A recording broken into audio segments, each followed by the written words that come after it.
Sobat Tanggamus Vision, saat ini saya melaporkan dari Puskesmas Gisting, Kabupaten Tanggamus. Pada hari ini, Puskesmas Gisting kembali melaksanakan vaksinasi massal untuk seluruh masyarakat di Gisting. Vaksinasi massal dimulai pada pukul 9 pagi hingga pukul 12 siang waktu Indonesia Barat. Menurut data yang kami dapat, sebanyak 64 peserta hadir dalam vaksinasi hari ini. Seluruh orang tersebut berasal dari seluruh daerah yang berada di wilayah Gisting.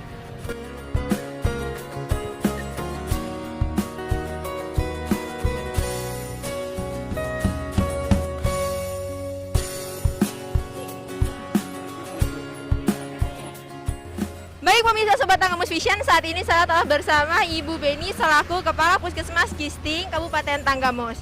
Baik Ibu, saat ini banyak sekali masyarakat yang masih awam dan tidak tahu sebenarnya apa itu vaksin. Jadi mungkin Ibu bisa menjelaskan sedikit tentang apa itu vaksin dan kira-kira bagaimana cara kerjanya terhadap tubuh kita.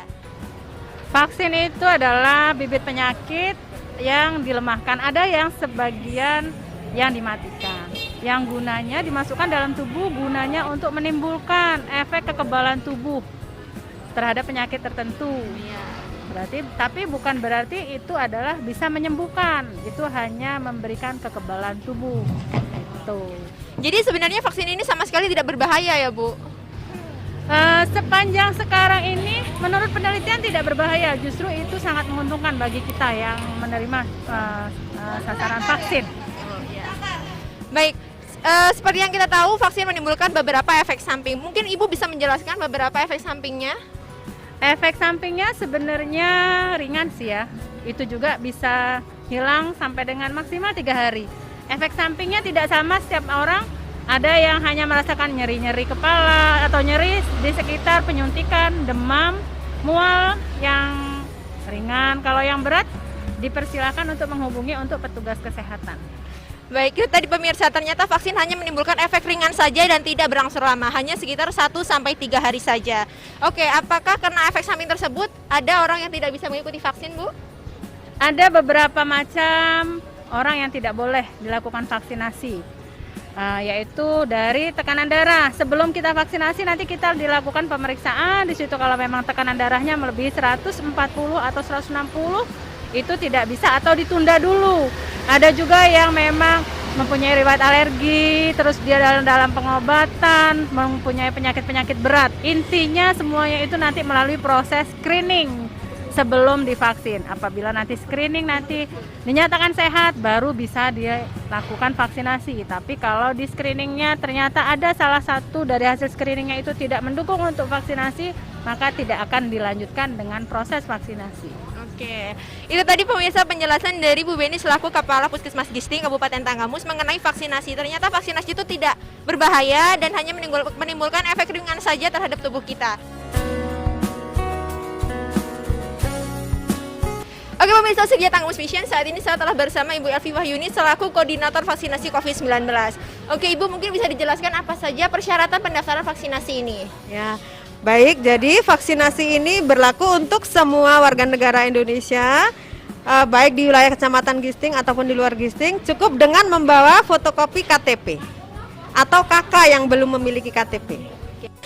Oke pemirsa, itulah syarat untuk melakukan vaksinasi. Ternyata sangat mudah ya syaratnya, hanya menggunakan fotokopi KTP atau bagi yang tidak mempunyai KTP, kita bisa menggunakan fotokopi KK. Oke Ibu, mungkin bisa menjelaskan lagi lebih lengkapnya bagaimana alur tahapan-tahapan yang harus dilakukan selama vaksinasi. Ya, baik, alurnya adalah sasaran silahkan datang ke pelayanan kesehatan, contohnya di puskesmas dengan membawa fotokopi KTP ataupun KK. Kemudian ke petugas pendaftaran untuk didaftarkan secara online. Setelah sasaran didaftarkan secara online, maka sasaran akan dilakukan screening.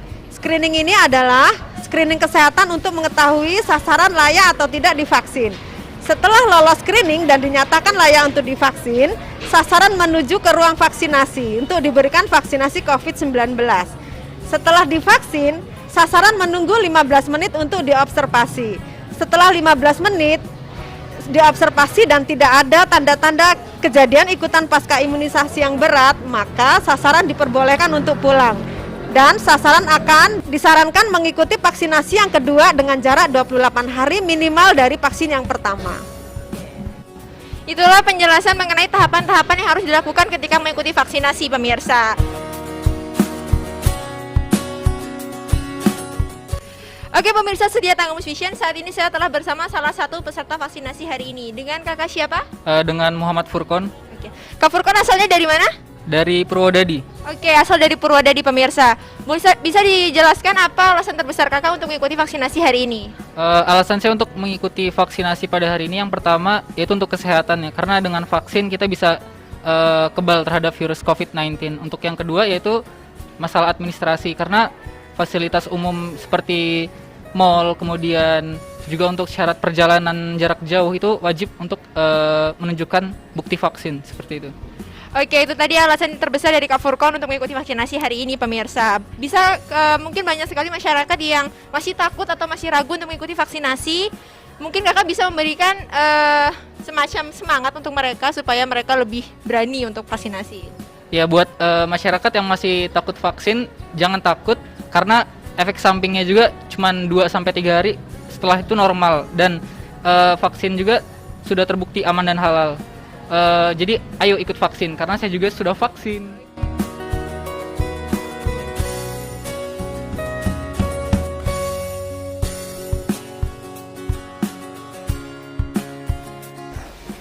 Baik pemirsa setia Tanggamus Vision, itulah sederet kegiatan vaksinasi di Puskesmas Gisting Kabupaten Tanggamus. Seluruh kegiatan berjalan dengan lancar dan tetap mengikuti protokol kesehatan. Seluruh peserta maupun petugas menggunakan masker dan menjaga jarak serta tidak berkerumun. Setiap meja pun disediakan hand sanitizer guna tetap menjaga kebersihan antara petugas dan peserta. Itulah laporan vaksinasi hari ini. Saya Dita Fatmala beserta kru yang bertugas pamit undur diri. Terima kasih dan sampai jumpa.